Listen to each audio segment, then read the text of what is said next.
కానీ నమ్మకాలు కూడా ప్రజల్ని మోసం చేస్తూ పంపిస్తూ నేపథ్యంలో ప్రజలు ఎన్నికలు ఈ కావాలన్నా మరి ఎన్నికలు నామకరణం చేసి ప్రభుత్వం మీద ఒత్తిడి తీసుకొచ్చి ఏదైతే ప్రజలకి వాగ్దానాలు ఉన్నాయో అవన్నీ నలుగురికి తీసుగా మనం ప్రభుత్వం చేసుకున్న ఈ నేపథ్యం. అందుకే ఇంతమంది అయినా ఇంత సూర్యుడు ఇంత పదవి అంటున్నప్పటికీ కూడా ఇంతమంది మనం వచ్చి ప్రభుత్వం మీద ఈ కార్యక్రమాన్ని చేస్తున్నాం. కాబట్టి ఆలోచన చేయండి. ఈ ప్రభుత్వం చేస్తున్న మాయా మోసం దయ, ఈ భయాన్ని మనం పెట్టుకోవాలి.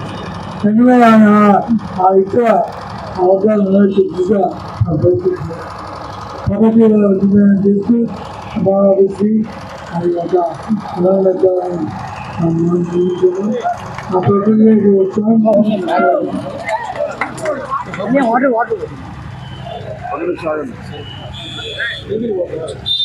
నార్మల్